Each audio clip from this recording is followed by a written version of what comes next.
सर्वोपनिषदो गावो दुग्धा गोपाल नंदन पार्थो वस्त सुधीर भोक्ता दुग्धम गीतामृतम महद्वसुदेव सुतं देवं कंसचाणूरमर्दनं देवकी परमानंदम कृष्णं वंदे जगद्गुरु. आपली ही प्रवचन मालिका आणि खूप सुंदर अशी सुरुवात झालेली आहे. 10 दिवसाचं महत्त्व आपल्याला ह्या प्रवचनाच्या द्वारे ज्ञानाच्या द्वारे समजणार आहे. या 10 दिवसामध्ये शास्त्र श्रवण का करायचं, धर्म का ऐकायचा, एखादी पोथी का लावायची, तर तो आत्मा गेल्यानंतर तो 3 तासामध्ये ज्या वेळेस आत्मा गेला, आता हे सुरू झाल्यावर सुरू होईल ना, तो गेला तर गेल्यानंतर तो आता शरीराने इथे आहे, शरीराला आपण जाळणार आहे, पुरणार आहे, वाहून देणार आहे, बाकी जे व्हायचं ते होणार. पण आत्म्याचा आता प्रवास सुरू झाला. कधी? गेल्या क्षणी त्याचा लगेच प्रवास सुरू झाला. तो प्रवास तसा जायच्या 3 तास अगोदर सुरू झालेला असतो. यम येतात. मागच्या वेळेस मी तिथं सांगितलं होतं की 3 प्रकाराने मृत्यू होतो आणि 3 प्रकाराने त्याला पुढची गती प्राप्त होते. 3 प्रकाराची गती अशी की जर क्रूर कर्म केले असतील, वाईट वागला असेल, पापी वागला असेल तर त्याला यमदूत न्यायला येतात. थोडासा पुण्य केला असेल, गोरगरिबाची सेवा केली असेल, गोब्राह्मणाची सेवा केली असेल, जनावरांची, गायीची, कोणाची सेवा केली, आईवडिलाची सेवा केली असेल, त्याला देवदूत न्यायला येतात. आणि ज्यांनी भगवंताची भक्ती केली, ईश्वर धर्माचं पालन केले, संन्यासी धर्माचं पालन केले, देवधर्म केलेला, खूप तीर्थयात्रा केलेल्या, ईश्वरासाठी ज्यांनी देह अर्पण केलं त्याला देव न्यायला येतात. 3 प्रकाराने तुम्हाला 3 प्रकारची माणसं म्हणजे देवत न्यायला येतात. याच्यामध्ये आपण कुठं मोडतो हे ज्याचे त्यांनी बघायचं असतं. कारण यालाही भगवद्गीता सांगते की उद्धरेद आत्मानम मोवसादे, स्वतःचा उद्धार तुम्हाला स्वतःलाच करावा लागणार. आणि मग या मरणाची सुरुवात 3 तास अगोदर सुरू होत असते. मरणाची सुरुवात 3 तास अगोदर, मरायचं 3 तास अगोदर सुरुवात झाल्यानंतर अशी गोष्ट होते की हा देह धरणीला पडतो. या 3 तासामध्ये शरीरातली पंचतत्व निघून जात असतात. ती पंचतत्व आहे का, त्यांना सांगितलं आहे नाही, ती पंचतत्व अशी जातात की शरीरामधून भूमी, राप, नल, वायू, खम, नो, बुद्धी, रेवच ही 5 तत्व आहेत. भूमी म्हणजे जमीन, आप म्हणजे पाणी, भूमी, आप, अनल म्हणजे अग्नी, वायू म्हणजे वारा आणि खम म्हणजे आकाश. पंचतत्वामधून शरीर तयार झालेले. आपण नाही म्हणत का ओली माती झाली, मातीच आहे, फक्त ती माती काळी आहे, ती कोरडी आहे, ही ओली आहे, मातीच आहे. पाणी म्हणजे शरीरामध्ये पाणी पण आहे, पाण्याशिवाय शरीर चालत नाही. तिसरं म्हणजे अनल म्हणजे अग्नी आहे. अग्नी आहे म्हणून भूक लागते, अग्नी आहे म्हणून आशा आहे, अग्नी आहे म्हणून मोह आहे, अग्नी आहे म्हणून मत्सर आहे. आपण शब्द वापरतो ना, क्रोध अग्नी, तो अग्नी आहे. अग्नी नुसता जठरा अग्नी म्हणजे भाकर खायपुरता अग्नी नाही आहे दादा. तो अग्नी क्रोधामध्ये सुद्धा अग्नी आहे. हे अग्नीचं काम आहे, अग्नितत्वाचं काम आहे. चौथं जे तत्व आहे शरीराचं ते म्हणजे वायू आहे. वारा पण आहे शरीरामधून. अति खाल्याने, गॅस झाल्याने, ऍसिडिटी झाल्याने जो गॅस बाहेर पडतो, ढेकर बाहेर पडतो, शरीरामधून कटकट आवाज येतात, बोट मोडल्यानंतर जो आवाज येतो, हा अग्नी आहे, वायू आहे, वारा आहे. हा शरीरामध्ये झालेला गॅस आहे, हाडं वाजतात, हा गॅसचा प्रकार आहे, म्हणजे अग्नी आहे शरीरामध्ये, वारा आहे. आणि खम म्हणजे हा आवाज. आवाज तुमचा जर आकाश तत्व तुमच्या शरीरामधून जर गेलं तर तुमचा आवाज जातो. मग 3 तास अगोदर जी प्रोसेस होते ती शरीराची अशी होते की 3 तास अगोदर ह्या पंचतत्वापैकी तत्व निघून जायला सुरुवात होतात. मग भूमी तत्व शरीरामधलं गेलं म्हणजे माती तत्व शरीरामधलं गेलं का शरीर जड व्हायला सुरुवात होते. मग एखादा भले 30-40 किलोचा, 50 किलोचाच माणूस असू द्या, पण मरायला लागला, देह त्याचा जळायला लागला की तो 50-60-70 किलो पर्यंत जातो, जड माती होऊन जाते त्याची. म्हणजे हे भूमितत्व त्याच्या शरीरामधून निघून गेल्या कारणानं त्याच्यामधली ती चल अवस्था आता बंद झाली. आणि मग आता त्याच्या शरीरातली फक्त ते मांस मध्ये मेद वगैरे ते उरणार आहे, हाडकाडं उरणार आहे, त्याच्यामधलं भूमितत्व निघून चाललं. दुसरं पाणी तत्व. शरीरामधून पाणी तत्व संपल्यामुळे शरीराची हालचाल बंद होते, पहिली गोष्ट. दुसरी गोष्ट, पाणी तत्व बंद झालं की पाणी पचणं बंद होऊन जातं. तिसरी गोष्ट, पाणी तत्व ज्यावेळेस आप तत्व बंद झालं, माणसाला तहान लागत नाही. किंवा शेवटच्या टायमाला बरीचशी माणसं पाणी पाणी मागतात, पण पाणी ते नरड्याच्या खाली काय जात नाही. ते पाणी तत्व शरीरामध्ये निघून चाललं.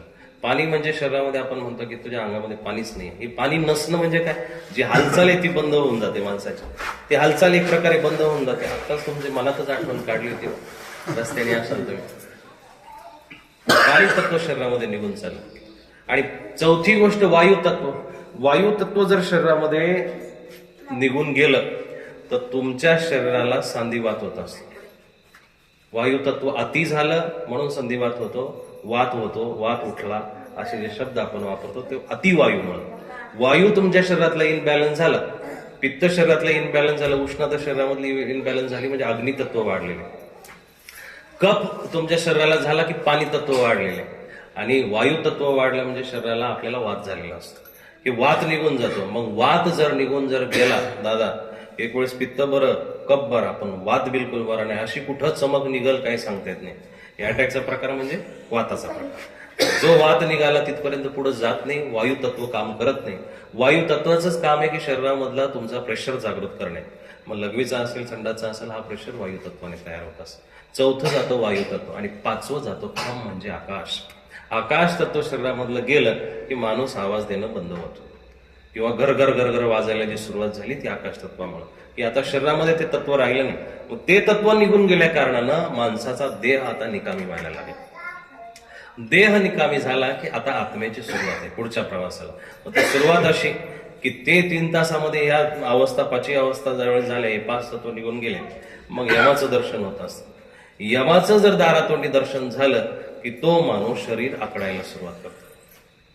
शेवटच्या वेळेला म्हातारे माणसं कोणी गेलेली बघितले असाल तर तुमच्या लक्षात येईल की शेवटच्या वेळेला त्या शरीराला कडकपणा येतो. माणसांची बरेचसे हातपाय ताईट करतात, खोडतात, पाय घसरतात, टाचा घसतात. ही लक्षणं आहे शरीराची, मृत्यूची लक्षणं आहे. ही का घसतात त्याचं कारण असं आहे की तो यम न्यायला आलेला असतो दारातून. यम अकराळ विक्राळ असल्या कारणानं आतापर्यंत ते यमाचं दर्शन झालं नाही 60, 70, 80 वर्षाच्या काळामध्ये. मग ते यम बघितल्यानंतर हा जीवात्मा घाबरतो. घाबरल्यामुळे हातपाय फोडतो, मागं ओढतो, हातपाय ताईट करतो, किंवा आपल्या आपण माणसं दाराकडे ओढल्या जातात. अशी पण घटना घडते की दाराकडे ओढल्या जातात. वर देह जात नाही, वर त्याला अधांतरी तरंगल्या जातं म्हणून खाटावरती देह जात नाही म्हणून त्याला खाली ठेवावं लागतं. असे काही जुन्या लोकांचे आडाख आहेत. त्याच्या पाठीमागचे शास्त्रीय कारण लई वेगळे आहेत. शास्त्रीय कारण आपल्याला माहितीच नाही आहेत. आपण फक्त धर्म धर्म धर्म पाहतो, पण शास्त्राची अशी विज्ञानाची काही कारण आहे की ते कारणच माहिती नाही. कंबरेला करगोटा बांधण्याचं खूप वेगळं कारण आहे, पण आपल्याकडे आली दिवाळीला प्रथा म्हणून आपल्याकडे चालू त्याचे कारण काही माहिती नाही. तर असे 5 प्रकारे त्याचे ते शरीरामधले तत्व गेल्यानंतर मग आता यमाचं दर्शन झालं, मग घाबरलं. मग ज्या क्षणी श्वास बंद झाला त्याच क्षणी पुढचे 3 तासाचं काम यमाचं आहे. पुढच्या 3 तासाचं काम यमाचं आहे. आणि बहुतांशी म्हणजे 99% परत त्याला 99 म्हणजे 99%च्या 99% जीव हे नरकाकडेच जातात. त्यांचा उद्धार सहजासहजी होत नाही. नाहीतर हे युग चालत नसते राहिले, हे अशा सगळ्या गोष्टी चालत नसते राहिल्या. जर उद्धार होत असताना, देव जर भेटत असतात, म्हणजे 18 अक्षयणी सैन्य म्हणजे साधं सैन्य नाही. किती सैन्य आहे ते? 1,19,00,000 असं काहीतरी सैन्य आहे. एवढ्या सैन्यामध्ये फक्त अर्जुन गीता ऐकत, म्हणजे देवाचा एकच जण आहे. एवढे बाकीचे सगळे प्रपंचाचे, सगळे जगाचे. आणि मग अशा अवस्थेला गेल्यानंतर 3 तासामध्ये आता त्याची पुढची गती चालू होणार. ज्या क्षणी श्वास संपला, म्हणजे तसा श्वास संपायच्या अगोदरच ही प्रक्रिया चालू झाली, तो यम काय करत असतो, यमदूत काय करतात की ह्या शरीरामधून आत्मा काढायचा प्रयत्न करत असतो. हातपाय फोडायचं किंवा हातपाय ताईट करायचं सुद्धा हेच कारण की तो आत्मा काढायचा. आणि तो काढायचा कुठून आहे? तो जसं जसं पाप असेल तसं, म्हणजे विषयी माणसाचा आत्मा इंद्रियातून निघत असतो. ज्याने चक्षुनी पाप केलं, डोळ्यांनी पाप केलं, त्याच्या डोळ्यातून निघत असतो. संत महात्माचा आत्मा हा ह्या चक्रातून निघत असतो, सहस्त्रधार चक्रातून. पण सगळ्यात पापी माणसाचा जो आत्मा आहे ना, त्याच्या प्रत्येक रोमारोमातून निघत असतो. मग त्याच्या इतक्या वेदना कोणालाच होत नाही.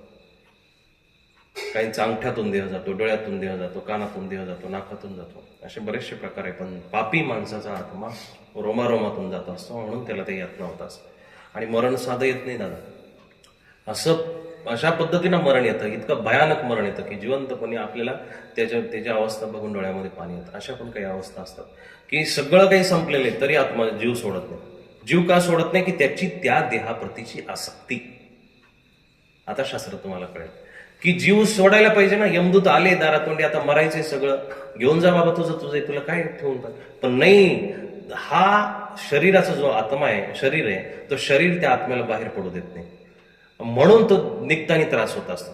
संत महात्मे ईश्वराचं ध्यान करत, ईश्वर चिंतन करत देह सोडतात, म्हणून त्यांना शेवटच्या यातना होत नाही. संत महात्मे म्हणजे कपडे बदलू नये. जो प्रपंचात राहून सुद्धा शांत रीतीनं संयमाने जगला तो संत आहे. जो धर्माने जगला, नीतिमत्तेने जगला, तोही संत आहे. अशा व्यक्तींचा आत्मा आनंदामध्ये जातो. आपण बघतो चालता बोलता माणूस, अरे आता सकाळी मी बोललो त्या दिवशी आनंदामध्ये होता, असं बोलला तसं बोलला, संध्याकाळी भेटू मारला आणि गेला. हे अचानक झालं. आणि अजून एक गोष्ट अशी की प्रत्येक माणसाचा देह, जो पण माणूस मरणार आहे त्याचा शेवटचा जो मृत्यू किंवा शेवटचा अंत जो होणार आहे तो हार्ट अटॅकने होणार. कशाने होणार आहे? अटॅकनीच होणार. बाकी कुठल्याच गोष्टींना मृत्यू होत नाही. कसं?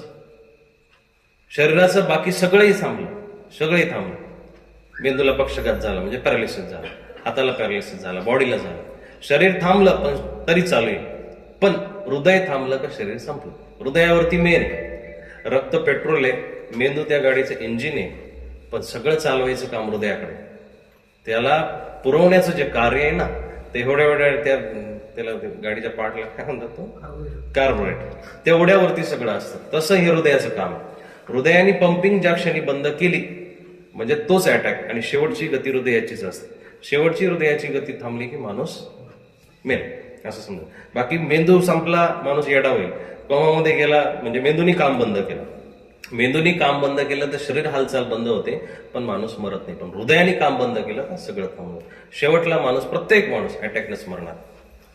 मग अशा 3 तासामध्ये आता गंमत अशी आहे की जसा आत्मा तिथून निघायला लागला, तर आसक्ती जर शरीराबद्दल असेल, मग ती आसक्ती म्हणजे तेवढ्या वेळापुरती नसते, ही जन्माला आला तेव्हापासूनची ती आसक्ती आहे.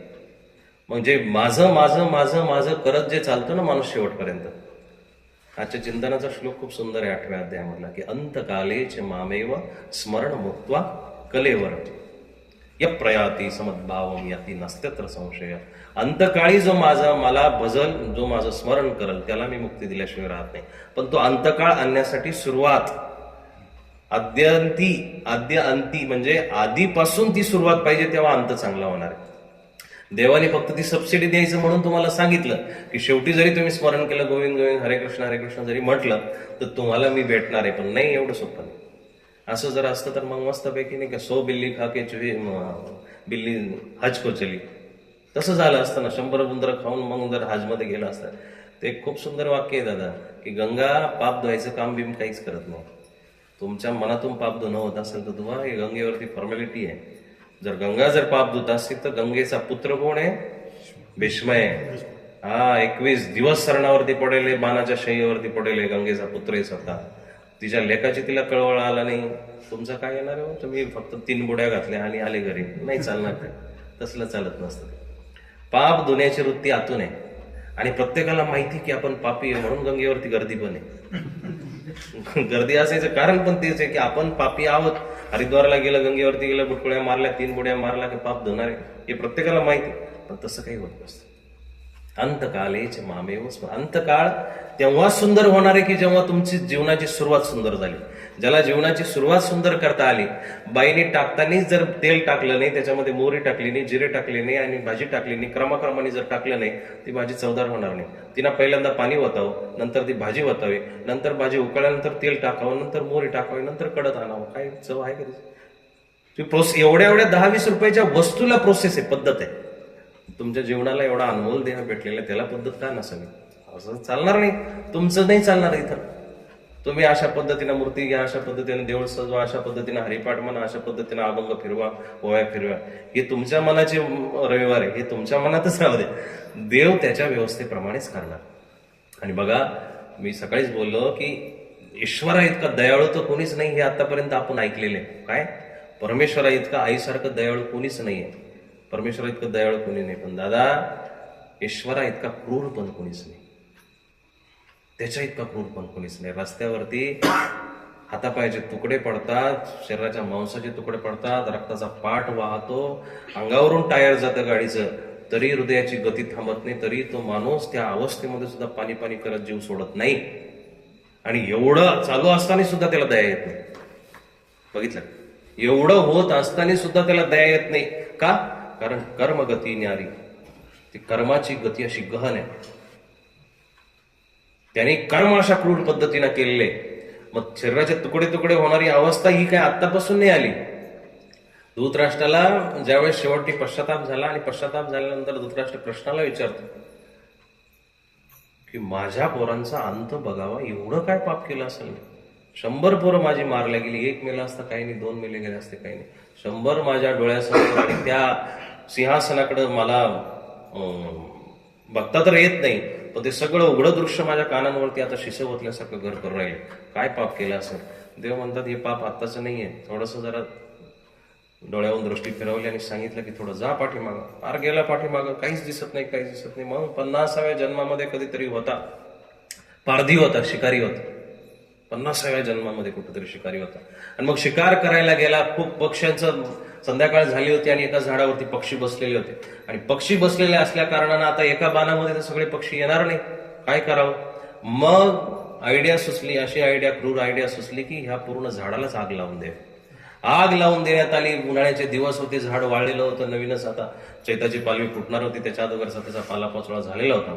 आणि जशी आग लावून दिलं, मोठे जे पक्षी होते, उडणारे जे पक्षी होते ते उडून तर गेले, पण त्यांची जी काही नवजात पिल्लं होती, अभ्रक होती, ती जी काही उडू शकली नाही, ती पिल्लं तिथंच राहिली आणि आगीच्या झळाईमध्ये काही मेली. काही पक्ष्यांचे पिल्लांचे डोळे आंधळे झाले त्याच्यामध्ये, लक्षात आलं. काही पक्ष्यांचे त्याच्यामध्ये डोळे आंधळे झाले. आणि मग हा त्याच्यावरतीच तिथून काहीतरी ते खाली पडलेले पक्षी असेल तो घरी घेऊन गेला. काय करायचं ते त्यांनी केलं असेल, पण ते 50व्या जन्मानंतर की होईना त्याला ते फेडावं लागलं. आज स्वतः आंधळा झालाय, ते हजारो पक्षी आंधळे झाले असतील, त्याचं फळ त्याला स्वतः आंधळे पण भेटलं. बघा कर्म कशा पद्धतीने भेटतं. म्हणजे एक मुंगी मारली म्हणून लगेच तुम्ही मुंगीच्या जन्मात जाण तुम्ही मारा असं नाही. ते अनेक जन्मसंचिती, अनेक असं एकत्र होणारे ती सेविंग. लाख होण्यासाठी 100,000 रुपये एकत्र करावे लागतात. किती? 100,000? 100,000 एकत्र करावे. 1 कोटी करायला 1,000, 100,000 असे एकत्र करावे लागतात. त्याला तसे 1 लाखाला संज्ञा येण्यासाठी, 1 लाखाची किंमत येण्यासाठी एवढं एकत्र करा. तसं त्या देहामध्ये जाऊन तुम्हाला त्या यातना भोगण्यासाठी एवढं एकत्र करावं लागतं. आणि ते केलं.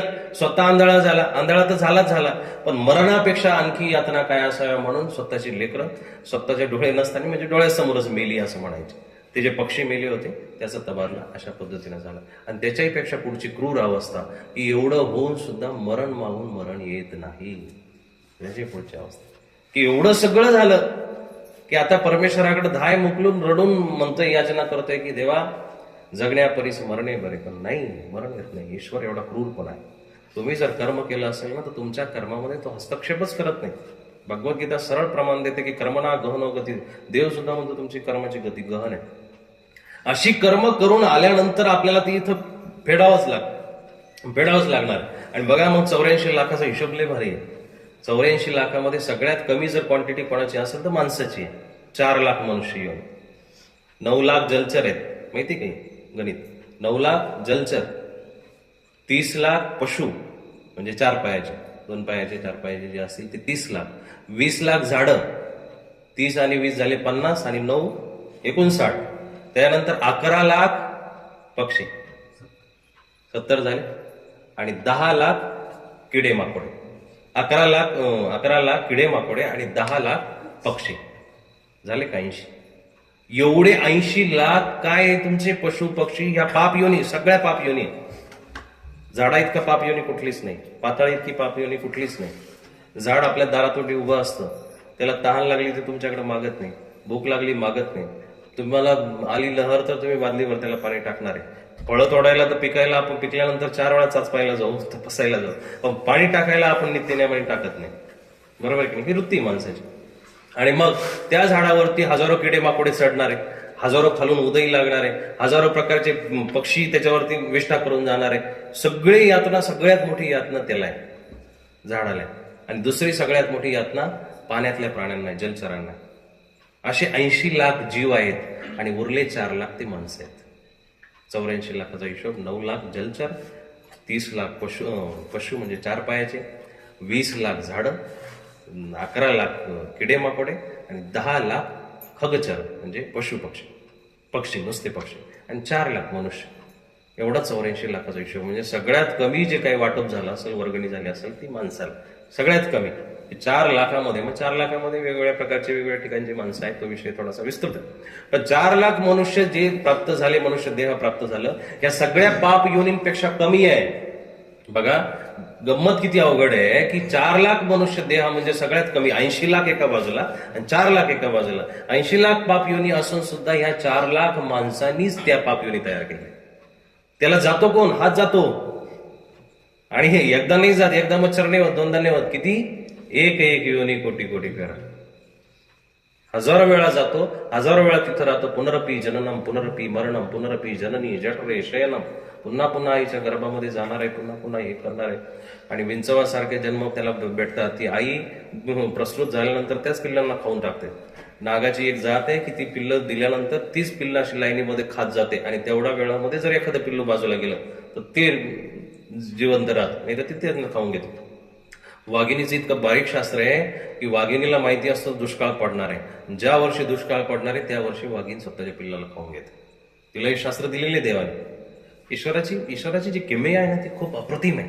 इतकी अप्रतिम आहे की त्याला मुंगीच्या पावलाची सुद्धा चाहूल लागते. मुंगीच्या पावलाची सुद्धा. परमात्म्याचं म्हणजे तुम्ही साधं सुद्धा समजूच नका. आपण जेवढा इझिली समजतोय ना की 2-5 फुटाची मूर्ती आणली, देव बसवला आणि देव झाला आणि मंदिर झालं, एवढा सोपा खेळ नाही आहे.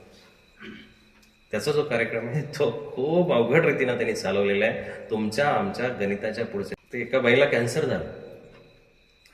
आता कॅन्सर झाल्यानंतर ते चेस्टचा स्तनाचा कॅन्सर झाल्यानंतर तो कॅन्सर आता बऱ्यापैकी क्लिअर झाला.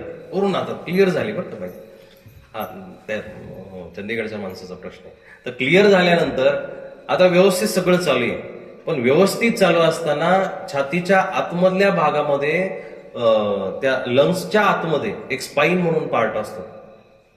तो पार्ट, त्या पार्टचं काम फक्त एवढंच आहे की तुमच्या शरीराची इम्युनिटी टिकून ठेवणे, तुमच्या शरीराची रोग प्रतिकारक क्षमता टिकून ठेवणे. आणि मग त्या बाईच्या तिथल्या त्या स्पाईनला इन्फेक्शन झालं. बघा बरं का, सगळं ऑपरेशन झालं, सगळं व्यवस्थित झालं, सगळं शरीर व्यवस्थित करता येईल. ज्यावेळेस ते ट्रीटमेंटमध्ये ते रिपोर्टमध्ये निघालं की स्पाईनला इन्फेक्शन आहे, डॉक्टर हातबल झाले. आता पर्याय नाही याच्या पुढे. जिथून रोग प्रतिकारक क्षमता निर्माण होते. आणि मग त्या माणसाने मला फोन केल्यानंतर प्रश्न विचारला की बाबा एवढं का अवघड करून ठेवलं या देवाने, एवढं किचकट करायचं काम काय? म्हटलं माणूस हा खूप कलाकार आहे दादा. माणसाने रक्त भरायची प्रक्रिया चालू केली, हृदय ट्रान्सप्लांटची प्रक्रिया चालू केली, किडनीची प्रक्रिया चालू केली, पायाचं कुठलं मांस गेलं असेल तर त्याला मांडीचं काढून कातडं लावायची प्रक्रिया चालू केली. सगळ्या प्रक्रिया माणूस करू शकतो हे देवाला माहिती आहे. माणसासारखा गुणवान कोणी नाही, कलाकार कोणी नाही, हे देवाला माहिती आहे. आणि मग ज्या दिवशी हा माणूस सगळं काही करू शकेल त्या दिवशी हा स्वतःला सर्वज्ञ समजेल, स्वतःला मालक समजेल, स्वतःला भगवान समजेल.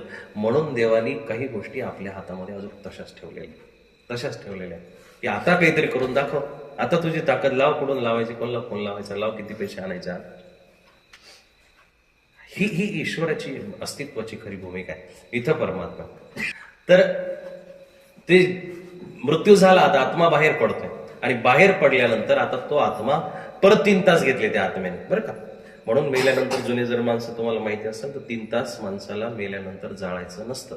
3 तास पुरायचं पण नसतं. मेल्या कधीच अंत्यसंस्कार करायचा नसतं. कारण काय? कारण आत्मा परत येऊ शकतो 3 तासानंतर, ही गॅरंटी असते. काही माणसं सरणावरती उठून पडलेली आहे, उदाहरणं झाली. तर 3 तासामध्ये ह्या आत्म्याला यमपुरीचं दर्शन न्यायला नेतात, दर्शन करायला नेतात त्याला. 3 तासामध्ये 1.5 तास जायला म्हणतात, 1.5 तास ही गरुड पुराणामध्ये आली. तर 1.5 तास जायला, 1.5 तास यायला यमपुरीचं दर्शन करावं. आणि दर्शन केल्यानंतर आता हा आत्मा परत इथं आलेला आहे. इथं आल्यानंतर मग तुमची तयारी चाललेली असते की त्या कुडीला म्हणजे बॉडीला आपण सजवायला सुरुवात करतो. मेल्यानंतर मग तूप आहे, मेल्यानंतर साबण आहे, मेल्यानंतर शॅम्पू आहे, मेल्यानंतर नवे वस्त्र आहेत. मग आता 3 तासांनी तो आला तर पण तुम्ही तयारी चालू केली. 3 तासामध्ये तो देह आत्मा परत येऊ शकतो, पण तुम्ही एक तर तयारी चालू केलेली, पहिली गोष्ट. दुसरी गोष्ट, यमपुरीचं दर्शन घेतल्यानंतर इतका कासावीस झालेला आहे, इतका भांबवलाय तो आत्मा की आता काय होईल म्हणजे इतका सैरावैर झालेला आहे. म्हणजे एखादं जर पंख जरी पडलं खाली पक्षाचं तरी तो घाबरतो, पान जरी पडलं तरी तो घाबरतो. इतका अस्थिर झालेला आहे. कारण यमाचं दर्शन म्हणजे साधं सुद्धा नाही. तिथं प्लांटच लावलेले असतात, भले ते प्लांट लावलेला असतो. डायरेक्ट ती कढई, मिक्सर मध्ये तिथं मग ते सगळे टाकलेले असतात, असे हजारो आत्मे. आणि मग हजारो त्यांना देह भेटतं तिथं गेल्यानंतर. त्या देहाचं वर्णन मी केलं होतं का घरी आपल्या? केलं होतं ना. रांजना एवढं डोकं, फक्त बोटा एवढी मान, आणि मग ते डबल एखाद्या मोठ्या रांजना एवढं ते पोट, शरीर, खाली पाय, परत एवढे बांबू सारखे काडीमिडी असं शरीर भेटलेले त्याला प्रेतदेह म्हणतात. हे बारकावे आहेत शास्त्रामधले. सगळं ते ठेवतात ना. तो आपल्याकडे ती पद्धत नाहीये, तिकडे त्या विदर्भात, पंजाबमध्ये वगैरे तिकडे आहे. मेल्यानंतर ज्या ठिकाणी माणूस मेला त्या ठिकाणी एक कळशी लावतात आणि त्याला एक छिद्र पाडलेलं असतं किंवा त्याच्यातून एक तंतू सोडलेला असतो, धागा, आणि त्यांनी खाली थेंब थेंब पाणी गळत असतं. त्याचं कारण असं की ते जे देह भेटलेले त्याला ते प्रेतदेह म्हणतात. तर ते देह भेटल्यानंतर त्याचं डोकं तर खूप मडक्या एवढं डोकं आहे, रांजना एवढं पोट आहे, भूक प्रचंड लागलेली की समुद्र प्यावा इतकी तहान लागलेली, डोंगर खावा एवढी भूक लागलेली, पण जी मान दिलेली त्याचं छिद्र दिलेले सुई एवढं, मान तर करंगळी एवढी आणि त्याच्या आतमध्ये छिद्र सुई एवढे, मग त्याच्यातून फक्त थेंब थेंब पाणी खाली जात असतं. आणि हे त्याला बघायचं 12 वर्ष. आणि 12 वर्षाचं जर नासायचं असेल तर ते मानव संप्रदायामध्ये त्याचे विधीत त्याच्याकरता तुम्हाला ते यावं लागेल. तर अशा काही गोष्टी आहेत, अशा काही शास्त्रामध्ये लिहिलेल्या गोष्टी आहेत. आणि हे बघा, मी जे बोलतोय ना हे माझं नाही आहे, कुठून तरी आलेले. कुठून तरी आलं म्हणजे काय, ज्यावेळेस ज्ञानेश्वरांना विचारलं की तुम्ही इतकं सुंदर रचना केली, इतकी माऊली तुमच्या सारखे, तर ते म्हणतात मी तो पाईक शब्दांचा, मी फक्त शब्दांचा पाईक आहे, म्हणजे दास आहे. ती शब्द सेवा मी केली. म्हणजे शब्द कुणाचे? की ते श्रीमद भगवद्गीता, गीतेचे शब्द आहे. गीतेचं उष्ट मी खातोय किंवा मी तुम्हाला वाढले, माऊलींचे शब्द आहेत. मग गीता भगवान कृष्णाची आहे. मग भगवंताला विचारलं, देवा तुझं ज्ञान खूप अथंग आहे, अखंड आहे, हे ज्ञान तू खूप सुंदर रीतीने आम्हाला सांगितलेले, हे ज्ञान कुठून शिकला, काय शिकला? तर म्हणतो माझं नाही आहे. कृष्ण सुद्धा काय म्हणतो, माझं नाही आहे. मग कसं?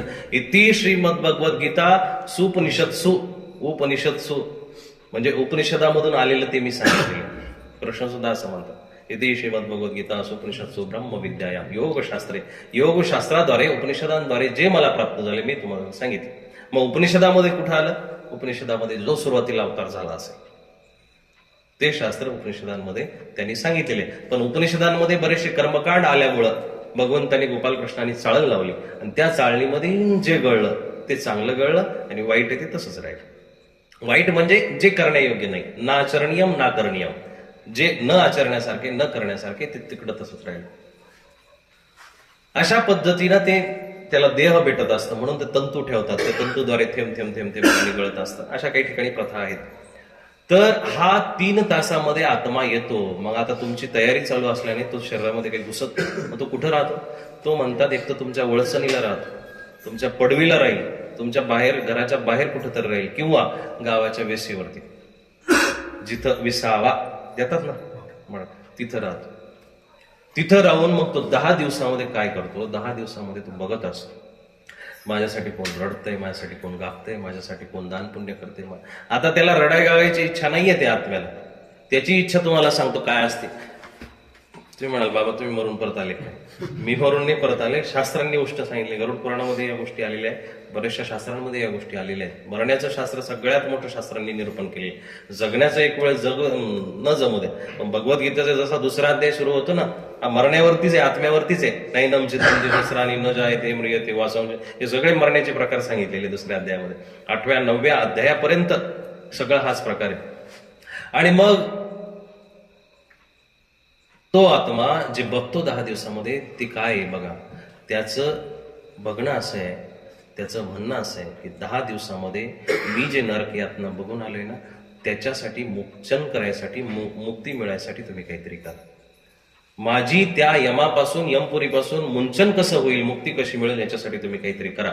मग मानव संप्रदायामध्ये गीतेचा पाठ वाचतात, पारायण वाचतात, आणि इतर संप्रदायामध्ये किंवा वारकरी संप्रदायामध्ये काही ज्ञानेश्वरी वाचते, किंवा इतर उत्तर भारतीय संप्रदायामध्ये गरुड पुराणाचा पाठ ठेवला जातो, किंवा श्रीमद भागवताचा पाठ वाचला जातो.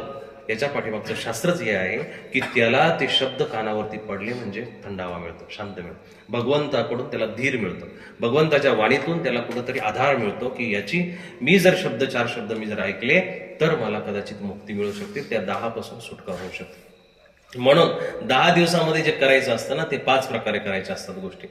एक करायचं असतं ज्ञानदान, दुसरं करायचं असतं अन्नदान, तिसरं करायचं असतं वस्त्रदान, चौथं द्रव्यदान, आणि 5वं वस्तुदान.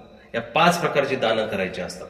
या 5 प्रकारच्या दानाने समोरचा जो व्यक्ती आहे, ज्ञानी महात्मा असेल, संत असेल, महात्मा असेल, कोणी गुणीजन असेल, तो जर संतुष्ट आणि त्यांनी मनातून जर मुंचनाची प्रार्थना केली की ह्या जीवाची दुःखापासून मुक्तता हो, तर त्याला आधार भेटणार आहे. हे 10 दिवसामध्ये करायचं कर्म आहे. 10 दिवसानंतरचा विषय काहीही नाही. तुम्ही माना अथवा न माना, हे नवीन प्रकार चालू असतील, जुने चालू असतील, श्राद्ध वगैरे ह्या महिने 10 महिने, हा प्रकार भलेही कर्मकांडामध्ये मोडत जरी असला, पण भगवद्गीता याला प्रमाण देत नाही. ही वाणी माझी नाहीये किंवा पंथीय भाषा नाही बरं ही भाषा कशाची आहे? भगवद्गीतेची. भगवद्गीता सगळ्यांची आहे. स्पष्ट शब्दामध्ये सांगितले की मामुपेत्य तू कोणतेय पुनर्जन्म न विद्यते. जो माझी उपासना करणारे त्याला पुनर्जन्म नाही. त्याचं मग काय जे पिंडदान वगैरे हे जे असेल, मग याचा विचार तुम्ही करत राहा. असं शास्त्र अशा पद्धतीनं सांगतं. मूळ गोष्ट अशी झालेली आहे आपल्या समाजामध्ये की शास्त्र काय सांगतं याच्यावरती लोकांचा विश्वास नाहीये, पण माणूस काय सांगतो, ब्राह्मण काय सांगतो, गुरु काय सांगतो, देव काय सांगतो, हा बाबा काय सांगतो, तो बाबा काय सांगतो, याच्यावर जास्त विश्वास आहे. कारण शास्त्र याला प्रमाण करतं का? मग कुठलंही एखाद्याने जर तुम्हाला नियम सांगितला, असं करावं लागेल, तसं करावं लागेल, इकडंच पाय करा तिकडंच पाय करा, एक प्रश्न तिथं विचारायचा, गीतेने याला सांगितले आहे का? गीतेमध्ये कुठं आलेलं आहे? हा प्रश्न विचारायचा बस. फक्त पंथाचं नाव घ्यायचं नाही, कुठल्याच बाबांचं नाव घ्यायचं नाही, कुठल्या संप्रदायाचं नाव घ्यायचं नाही, फक्त गीतेचं नाव घ्यायचं. भगवद्गीतेमध्ये कुठं आहे? माऊलींनी कुठं त्याला पुरावा दिलेला आहे का? बस एवढा प्रश्न विचार. मग जर नाही तर मग काय करायचं? नसेल तर काय करायचं? तर बऱ्याचशा परंपरा हा व्यावहारिक रूपाचाही भाग असतो. कारण अनेक पद्धतीने त्या गोष्टी चाललेल्या ह्या पहिल्या अध्यायामध्ये विवेचन आलेले आहे असं की जर ही माणसं जर मिली, अर्जुन म्हणतो की ही जर माणसं आता युद्धामध्ये जर मिली, ज्ञानाम कुलशाचा पतंती पित्रो येशा लुप्त पिंडोदक क्रिया दौशरेते कुलज्ञानाम वर्ण संकर जायते. हा तो 4 श्लोकांचा भाग आलेला आहे. कुल धर्म सनातना, कुल धर्म नष्ट होऊन जाते. अर्जुनाचं रडणं तिथं आहे बघा. रडणं काय की हे जर माणसंच जर मेले तर कुल धर्म नष्ट होतील, कुळातले धर्म नष्ट होतील, आणि सगळे कुळातले धर्म नष्ट झाले म्हणजे स्त्रिया व्यभिचार करतील, वेगवेगळ्या पद्धतीनं वागतील, आणि मग त्याच्यातून जी निर्मिती होईल ती हायब्रिड निर्मिती होईल. वर्णसंकर शब्दाचा तुमच्या भाषेमध्ये, आपल्या भाषेमध्ये हायब्रिड अर्थ. हायब्रिड पीक कसं असतं? भलं मोठं कणीस असतं, पण त्याच्या दाण्यामध्ये काहीच पौष्टिकता नाही. गव्हाच्या वंब्या घ्या किंवा दुसरे कुठलं पीक घ्या, भलं मोठे आता पेरू निघाले, एवढे मोठे पेरू, पण आहे का चव? ऍपल बोरं निघाले, काय चव नाही, पानसट विषय येतो. दिसायला खायला थोडस असतं म्हणून लोक त्याला स्वीकार करतात, पण त्याच्यामुळे तसं वर्णसंकर की हीन कुळातली स्त्री किंवा हीन कुळातला पुरुष आणि हीन कुळातला पुरुष किंवा उच्च कुळातली स्त्री किंवा उच्च कुळातला पुरुष जर एकत्र आले तर त्याच्यातून जी निर्मिती होणार आहे ती वर्णसंकर होणार आहे. ही अर्जुनाला भीती म्हणून अर्जुन म्हणतो की युद्ध करायचं नाही. अशा पद्धतीची अर्जुनाची परिभाषा आहे की अर्जुनाचं जे रड नाही ते अशा पद्धतीचं आहे की चुकीचं नको व्हायला म्हणून मला युद्ध करायचं नाही असं अर्जुनाने म्हटलेलं आहे. असं पण हा भाग जर तुम्ही नीट लक्षात घेतला की 10 दिवसामध्ये हे शास्त्र त्या आत्म्याला आपल्याला ऐकू घालायचं. 10 दिवसामध्ये आपल्याला त्याच्यासाठी पुण्य म्हणून ह्या 5 गोष्टी करायच्या. 10व्या नंतर तो आत्मा येत नाही तुमच्या काहीच गोष्टी बघायला. हिशोब लावा, 80 लाख एकत्र केले तर दिवस जाईल मोजायला. 80 लाख योनीमध्ये त्याला जायचंय. बरं पुढची कशाची ती माहिती नाही, मोक्षालाच नाही जाणार, लगेच मुक्ती नाही. पुढचं काय जोडून ठेवलेलं हे सांगता येत नाही. पिठामध्ये रेगुट्या मारून ते ठेवतात ना काहीतरी प्रकार, हे आपले कयास आहे, अंदाज आहे, पण तसं काही नसतं. शेवटी ज्याला जायचं त्याला जाणार आहे. आपण किती नावकरी गावकरी जरी म्हटलं तर पण तो ज्या पद्धतीने जाणार. आणि एवढा तर पुण्यवान आत्मा नाहीये प्रत्येकाला थर्मामीटर लावून पहा की आपण लगेच आता गेलो माणसाच्या देहातून लगेच पंजाच्या रूपाने नाताच्या रूपाने आलो. शास्त्र प्रमाण नाही देत, हे माझं म्हणणं नाही, शास्त्राचं प्रमाण नाही. म्हणायची गोष्टी नावकरी नावाने जरी आला असेल तर त्याच्या पाठीमागचं शास्त्र असे की कुठला तरी अतृप्त आत्मा आहे, तो कुठल्या तरी जन्मातून आलेला आहे. तुमचा आजा नाही आला, आजा पंजा आजी बिजी यायला तिला इतका लगेच डिस्काउंट कोण देणार आहे दादा? सोपं नाही येतो हा विषय, सोपा नाही आहे. जन्म मृत्यूचं रहाट गाडगं खूप अवघड आहे, खूप अवघड आहे. आणि मग अशा पद्धतीनं त्या 10 दिवसामध्ये त्या आत्म्याच्या निमित्ताने आपल्याला ह्या 5 गोष्टी करायच्या असतात. त्याच्यातलं प्रमुख कार्य आज आपण करत आहोत की ते ज्ञानदान. आणि मग त्याच्यातला जो श्लोक घेतला होता की अंतकालेच मामेव स्मरण मुक्त्वा कलेवरम, अंतकाळी माझं नाव घ्या. कमीत कमी आता आयुष्यभर घेतलं असेल नसेल तो भाग निराळा, पण या 10 दिवसामध्ये जरी त्याच्या कानावरती पडलं तरी नरकाच्या यातना कमी होतात. मग वैदिक संप्रदायामध्ये उत्तर भारतामध्ये जी विधी आहे ते विधी तुम्हाला मी सांगतो. महानुभाव संप्रदायाने सुद्धा तसेच थोडेसे विधी घेतलेले. वैदिक नियम आहे की माणूस गेल्यानंतर 10 दिवस ब्राह्मणाला शिदा देणं किंवा भोजन देणं ही प्रथा आहे तिकडं. मग त्याचंच एक प्रमाण असं आहे की अन्नदानाने त्या प्रेतदेहाची जी भूमिका आहे ती कमी होत चालते, तीव्रता अन्नदानाने. तो जर ज्ञानी व्यक्ती किंवा ब्राह्मण किंवा उच्चवर्णीय व्यक्ती जर खुश जर झाला, संतुष्ट झाला आणि तृप्त झाल्यानंतर त्या जीवाच्या निमित्ताने जर त्यांनी अन्नदान स्वीकार केलं तर त्या प्रेतदेहाची तीव्रता कमी होते. म्हणून 10 दिवसामध्ये अन्नदान करतात.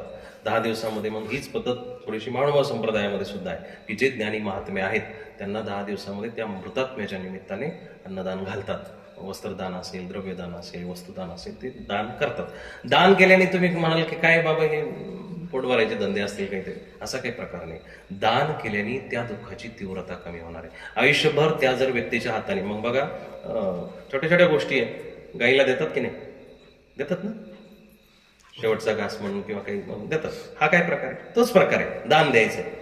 फक्त माणसाकडे द्यायची माहिती नाही, गाईला देऊन टाकलं, जागच्या जागीच पुण्य करायचं म्हणून, जागच्या जागीच काहीतरी गोष्ट.